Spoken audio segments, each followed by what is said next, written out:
Hello my dear student, कैसे हो आप सभी। तो आपका हमारे चैनल पर स्वागत है। हम इस वीडियो के अंदर हिंदी पद्य के विकास का जो संक्षिप्त परिचय है आपका, वहां से कौन कौन से ऐसे इंपॉर्टेंट क्वेश्चन है जो कि हमारे बोर्ड 2024 में आ सकते हैं वो हम कवर करेंगे।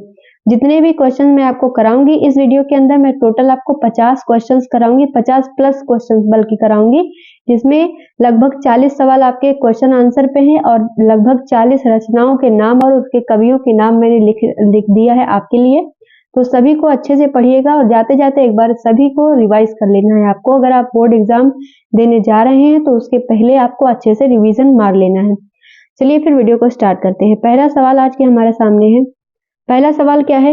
रसखान किस काल के किस शाखा के कवि हैं? रीतिकाल की कृष्ण भक्ति शाखा, भक्ति काल की निर्गुण भक्ति शाखा, भक्ति काल की सगुण भक्ति शाखा, या फिर इनमें से कोई नहीं। तो राइट आंसर क्या हो जाएगा बच्चों? भक्ति काल की सगुण भक्ति शाखा से रसखान जी का जो नाम है वो संबंधित है, यानी कि ऑप्शन सी हमारा सवाल का सही उत्तर होगा, यानी कि ऑप्शन गा। तो दूसरा सवाल आपके सामने है। सारंगधर रचनाकार है किसके? परमाल रासो, हमीर रासो, खुमार रासो, या फिर बीसल देव रासो। करेक्ट आंसर क्या हो जाएगा बच्चों इसका? ऑप्शन नंबर दूसरा, यानी कि जो है हमीर रासो किसकी रचना है? सारंगधर की रचना है। तीसरा सवाल, रीतिमुक्त काव्य धारा के दो कवियों के नाम लिखिए। घनानंद, बोधा ठाकुर, सारंगधर, या फिर का और खा दोनों। तो करेक्ट आंसर क्या हो जाएगा? अगर दो कवि, देखो ऑप्शंस कैसे आपको सही करने हैं। क्वेश्चन में कहा गया है दो कवियों के नाम लिखना है। अगर अब एक एक सिंगल ऑप्शन तो करेक्ट हमारा हो नहीं सकता, तो जिस ऑप्शन में दोनों दिया है, मतलब अगर हमें नहीं भी आता है आंसर तो भी हमारा आंसर यही वाला करेक्ट हो जाएगा। ठीक है, चलिए अगले सवाल की तरफ बढ़ेंगे। क्वेश्चन नंबर 4, रसिक प्रिया के रचनाकार हैं कौन? आचार्य केशव दास, हजारी प्रसाद द्विवेदी, आचार्य देव, या फिर भिखारी दास। तो रसिक प्रिया किसकी रचना है? आचार्य केशव दास की रचना है। ऑप्शन पहला सवाल का सही उत्तर होगा। अगले सवाल की तरफ बढ़ेंगे। ललित ललाम के रचयिता कौन है? पद्माकर, मतीराम, या फिर भूषण, या फिर बिहारी। राइट आंसर मतीराम, यानी कि ऑप्शन दूसरा सवाल का सही जवाब होगा। रीति ग्रंथ कितने रूपों में मिलते हैं? 3, 4, 2, या फिर 5। राइट आंसर 2 ग्रंथों में या फिर 2 रूपों में हमें मिलते हैं। चलिए अगले सवाल की तरफ बढ़ेंगे। छत्रसाल दशक के रचनाकार कौन है? बिहारी, जगनिक, या फिर नरोत्तम दास, या फिर भूषण। तो छत्रसाल दशक किसकी रचना है? कवि भूषण की रचना है। गंगा लहरी किसकी रचना है? पद्माकर, बिहारी, भूषण, या फिर मतीराम। तो गंगा लहरी किसकी रचना है बच्चों? पद्माकर की रचना है। मेरे आंसर करने से पहले आप कोशिश ये करें कि आप खुद का आंसर अपने मन में सोच के रखें और अपना आंसर मैच करिए कि क्या आपका आंसर सही हो रहा है या नहीं। अगर नहीं सही हो रहा है तो मतलब आपको रिवीजन करने की ज्यादा जरूरत है, और अगर सही हो रहा है तब तो बिल्कुल परफेक्ट है। लेकिन ये मत सोचिएगा कि सही हो रहा है तो रिवीजन भी मत करिए। रिवीजन लगातार करते रहिए जब तक आपका एग्जाम नहीं हो जाता है। इससे आपको ये प्रॉफिट होगा, आपका कॉन्फिडेंस लेवल बहुत ही अच्छा हो जाएगा। चलिए अगले सवाल की तरफ बढ़ेंगे। क्वेश्चन नंबर 9 क्या है? रीतिकाल के वीर रस के प्रसिद्ध कवि हैं देव, घनानंद, भूषण, या फिर बिहारी। तो रीतिकाल के जो वीर रस है उसके प्रसिद्ध कवि कौन है बच्चों? भूषण, यानी कि ऑप्शन ऑप्शन पहला वाला सही हुआ, ये गलती से लग गया। रामचंद्रिका के रचनाकार कौन है? बिहारी, केशवदास, भूषण, या फिर मतीराम। आंसर दूसरा सही जवाब होगा। बी केशवदास कौन है? किसकी रचना इन्होंने की है? रामचंद्रिका की। देखो अब यहाँ पे आपको डाउट हो सकता है, अगर यहाँ पे ऑप्शन में क्या होता, तुलसीदास लिखा होता तब यहाँ पे आप डाउट में आ सकते थे। इसीलिए सही से देख करके आंसर टिक करिएगा। भूषण किस युग के कवि हैं? अभी देख रहे हैं आप ऊपर, भूषण की रचना कौन है? ये कौन है? रीतिकाल के वीर रस के प्रसिद्ध कवि है ना।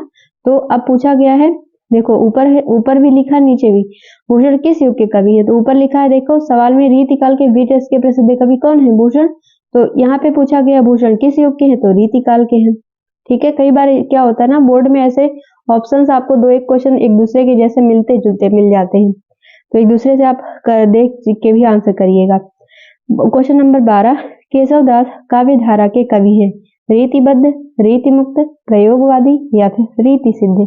तो जो केशवदास है याद रखिएगा वो रीतबद्ध काव्य धारा के कवि हैं, यानी कि ऑप्शन पहला सवाल का सही उत्तर होगा। अगले क्वेश्चन की तरफ बढ़ेंगे। रीतिकालीन कवि हैं कौन? केदार भट्ट, जायसी, पद्माकर या Krishnadas? Right answer Padmakar. Very good, जिनका आंसर सही हो रहा है बहुत अच्छी बात है। अगले सवाल की तरफ बढ़ेंगे। आधुनिक काल की समय अवधि क्या है? 1850 से 1900, 1900 से 1920 या फिर 1919 से 1938 या 1843 से वर्तमान तक? राइट आंसर क्या हो जाएगा? अगर आधुनिक काल पूछा है तो वर्तमान जहाँ पे लिखा रहेगा वही सवाल का सही उत्तर हो जाएगा, है ना? याद करने की जरूरत ही नहीं है। चलिए अगला सवाल देखेंगे। भारतीय युग किस काल के अंतर्गत आता है? भक्ति काल, रीति काल, आधुनिक काल या फिर आदिकाल? तो याद रखिएगा बच्चों कि जो भारतीय युग है वो आधुनिक काल के अंतर्गत आता है और आधुनिक काल की समय सीमा अभी बताई है। 1843 से लेकर के कब से कब तक है? वर्तमान तक है। ठीक है, सारे सवाल समझ में आ रहे हैं? अभी तक 15 क्वेश्चंस आप लोगों ने सॉल्व कर लिया है। यहाँ तक सवालों में कोई डाउट अगर हो तो आप, वैसे कोई डाउट तो नहीं होना चाहिए इसमें, कौन सा हमें समझना है, गणित का फॉर्मूला लगाना है कि नहीं, बस रट्टा ही मारना है। क्वेश्चन नंबर 16 देखेंगे। अद्भुत आलाप के कवि हैं कौन? महावीर प्रसाद द्विवेदी, भारतेंदु हरिश्चंद्र, मैथिली शरण गुप्त या फिर हरिओद? तो अद्भुत आलाप याद रखिएगा महावीर प्रसाद द्विवेदी की रचना है, यानी कि पहला आंसर सही होगा। चलिए दूसरा सवाल आप पढ़िए, तब तक मैं थोड़ा सा गर्म पानी पी लेती हूँ। निम्न में से प्रयोगवाद की दो प्रमुख विशेषताएं कौन सी हैं? तो दोनों विशेषता मैंने लिख दिया है। घोर वैतिकता और यथार्थवादी दृष्टिकोण, दोनों ही क्या है? इसकी विशेषताएं हैं। दोनों को याद रखिएगा, कई बार पूछा जाता है। अगला सवाल, द्विवेदी युग का प्रसिद्ध कवि है कौन? मैथिली शरण गुप्त, नरपति नाल, तुलसीदास या फिर कबीरदास? तो द्विवेदी युग के प्रसिद्ध कवि कौन है? मैथिली शरण गुप्त। चलिए, और इन्हीं की रचना है पंचवटी, जो कि बहुत पूछा जाता है। और सारे सवाल बच्चों देखो 100% इंपॉर्टेंट है, वेरी वेरी इंपॉर्टेंट है। मैंने सब बहुत बढ़िया से अच्छे से छांट करके आपके लिए सवाल रखे हैं। तो अगर इन लोगों को इतने सवालों आप पढ़ लेते हो तो इससे बाहर बोर्ड में कुछ नहीं पूछा जाएगा। जितने आप पढ़ के जाएंगे ना, जो मैं पढ़ा रही हूँ, विश्वास करिएगा इससे बाहर नहीं आएगा। चलिए 19 नंबर सवाल, साकेत महाकाव्य की रचना किसने की है? मैथिली शरण गुप्त, जयशंकर प्रसाद, हरिओद या फिर नागार्जुन? Right answer Maithili Sharan Gupt. किस युग के कवि हैं? ऊपर देखिए, द्विवेदी युग के। रामकुमार वर्मा द्वारा रचित प्रबंध काव्य कौन सा है? आंसू, यामा, उत्तरायण या चौखे चौपदे? राइट आंसर क्या हो जाएगा? उत्तरायण, यानी कि ऑप्शन ग। निम्न में से छायावादी युग के कवि कौन है? सुमित्रा नंदन पंत, नरेंद्र शर्मा? तो राइट आंसर क्या हो जाएगा? सुमित्रा नंदन पंत, यानी कि ऑप्शन पहला सवाल का सही उत्तर होगा। चलिए बढ़ते हैं अपने अगले सवाल की तरफ। पलाश वन के रचनाकार कौन है? ऑप्शन है आपके सामने, भूषण, नरेंद्र शर्मा, श्रीधर पाठक या फिर मीराबाई? तो पलाश वन के रचनाकार कौन है? नरेंद्र शर्मा। चलिए अगला सवाल, कश्मीर सुषमा के रचनाकार हैं महादेवी वर्मा, प्रेमचंद्र, जयशंकर प्रसाद या फिर श्रीधर पाठक? कश्मीर सुषमा किसकी रचना है? श्रीधर पाठक की रचना है। देखो ऑप्शन से आप कई बार अपना आंसर टिक कर सकते हो। महादेवी वर्मा के नाम से क्या आपने कभी ऐसी रचनाओं का नाम सुना है? नहीं सुना है। प्रेमचंद में नहीं है, जयशंकर प्रसाद में भी जितनी रचना है ऐसी कोई रचना तो नहीं है। तो इसीलिए जितना भी याद करो परफेक्ट याद करो, जैसे आपको कॉन्फिडेंस है, जैसे मुझे कॉन्फिडेंस है कि महादेवी वर्मा की जितनी रचनाएं मैंने पढ़ रखी है अच्छे से, उसमें कोई भी ऐसी रचना इस तरीके की नहीं है, ना ही प्रेमचंद्र के संबंधित है, ना ही जयशंकर प्रसाद। तो अगर ये तीनों पता है, इसका आंसर आपको राइट नहीं भी पता है, तो अभी आप आंसर को छांट करके यानी कि एक दूसरे को एलिमिनेट कर सकते हैं आप।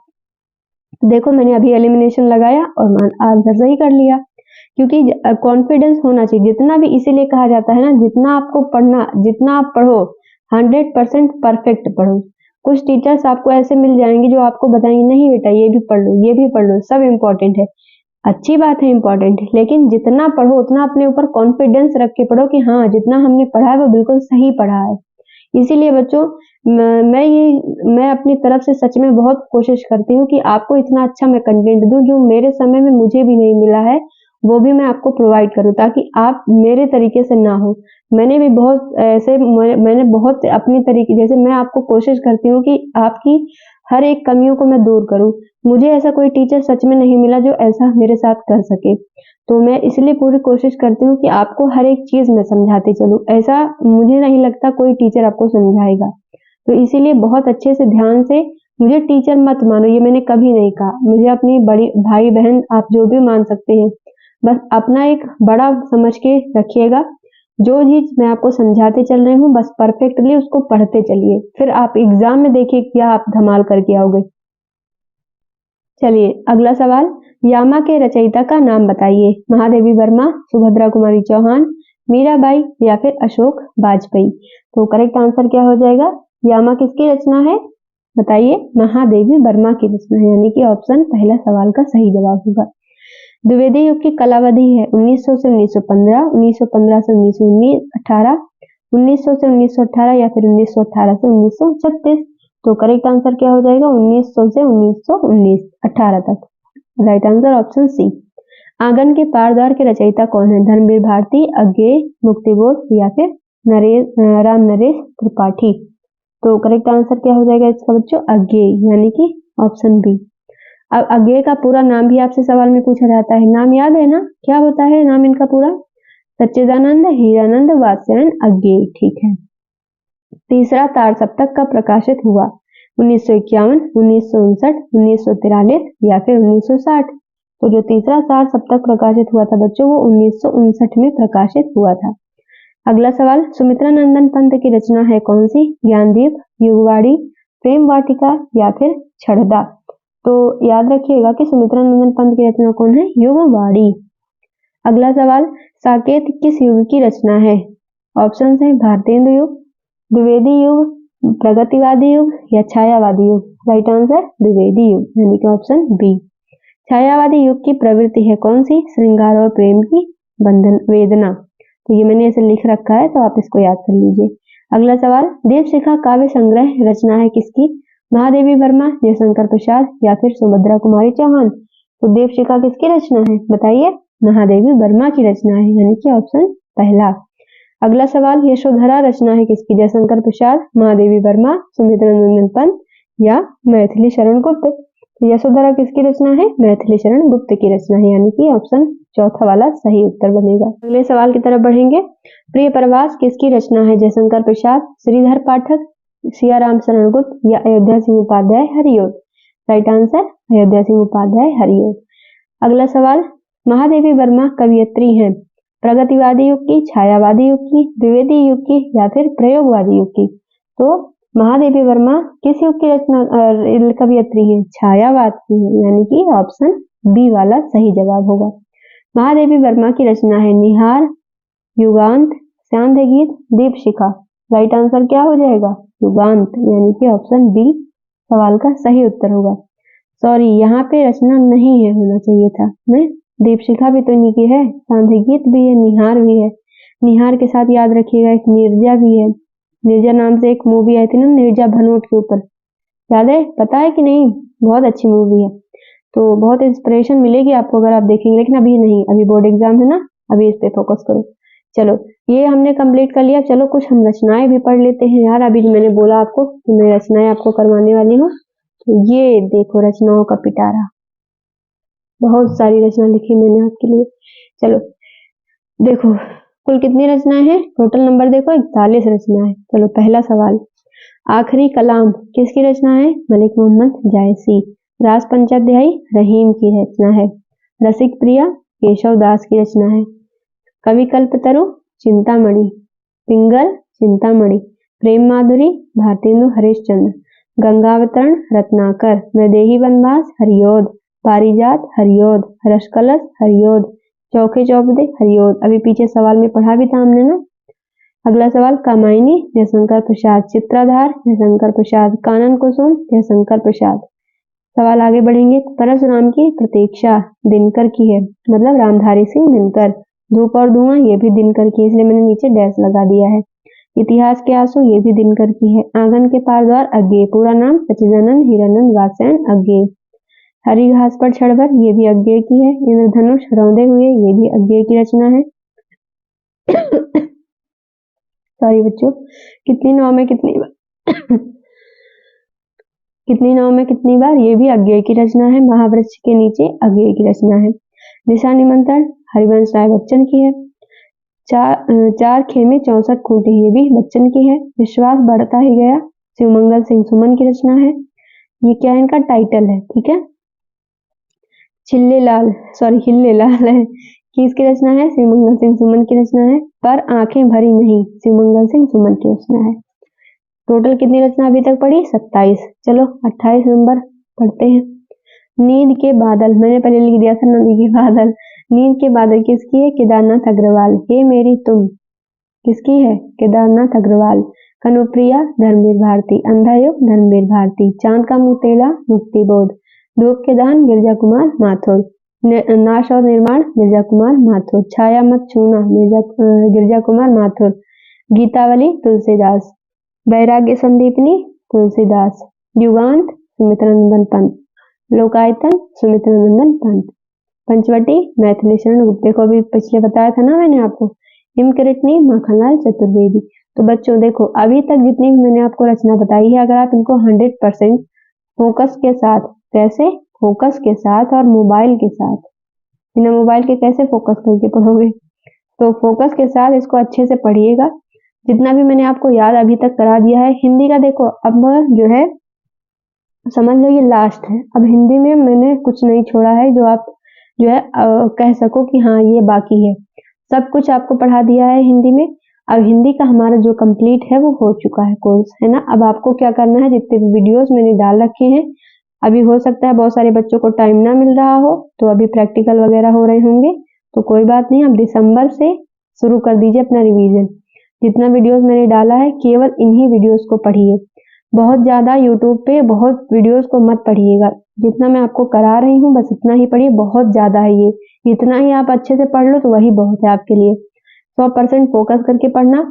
देखो हिंदी का मैंने कंप्लीट करा दिया ना, हर इंपॉर्टेंट क्वेश्चन कौन कौन से हैं, हर चीज बता दी हिंदी में, कैसे कॉपी लिखनी है, जीवन परिचय कौन सा याद करना है, निबंध कौन सा याद करना है, सब बता दिया है। तो अब इसके अलावा आपको इसमें पढ़ने की जरूरत नहीं है। जितना अभी तक मैंने हिंदी में कराया है, अब मैं क्या कर दूंगी, हिंदी का एक अलग सा प्लेलिस्ट बना दूंगी, है ना। थोड़ा सा इजी हो जाएगा, इसलिए कि जब आप हिंदी का प्लेलिस्ट ओपन करोगे, ऐसे लिख दूंगी हिंदी, तो जब प्लेलिस्ट ओपन करोगे तो हर चीज जितना भी मैंने हिंदी के अंदर कराया हुआ सब एक साथ आपको मिल जाएगा। आप एक एक करके पढ़ लीजिएगा। वैसे ही फिजिक्स में देखो, फिजिक्स में मैंने क्या करा दिया है, इंपॉर्टेंट वेरी शॉर्ट करा दिए हैं सारे। इंपॉर्टेंट वेरी शॉर्ट अभी पूरा नहीं हुआ है, करवा रहे हैं। और उसके बाद न्यूमेरिकल भी स्टार्ट हो चुका है। तो ऐसे ही फटाफट से 10 चैप्टर हैं यार, 10 चैप्टर 10 दिन में खत्म हो जाएगा। तो ऐसे न्यूमेरिकल आप उसको, लेकिन मैं 10 दिन में खत्म करूंगी, आपको समय लगेगा, इसलिए थोड़ा अच्छे से उसको पढ़िएगा, ठीक है। तो जैसे ही न्यूमेरिकल इसका पूरा हो जाता है और उसके बाद साथ साथ में हम केमिस्ट्री के वेरी शॉर्ट शुरू कर देंगे। बहुविकल्पीय मैं करा ही चुकी हूँ, है ना, बहुविकल्पीय मैंने कराया हुआ है। तो बहुविकल्पीय हमें साइंस का पूरा है, एसएसटी का है, हिंदी का है। वेरी शॉर्ट किसका बच गया है, केमिस्ट्री का बच गया है। वेरी शॉर्ट जो है अब केमिस्ट्री का हम शुरू कर देंगे। उसके बाद जब ये भी पूरा हो जाएगा तो फिजिक्स केमिस्ट्री कंप्लीट, तो उसके बाद हम बायोलॉजी पे आ जाएंगे। बायोलॉजी के साथ साथ इंग्लिश का शुरू कर देंगे, है ना। बस हमारा कोर्स कंप्लीट। और उसके बाद जैसे ही ये भी पूरा होता है मैथ्स का भी स्टार्ट कर देते हैं। आपको लोग मैथ की मैं रिवीजन कराऊंगी मैथ का, तो उसको भी देखना मत भूलिएगा। वीडियो अगर पसंद आए तो शेयर करें और चैनल को subscribe. Thank you, bye bye, love you.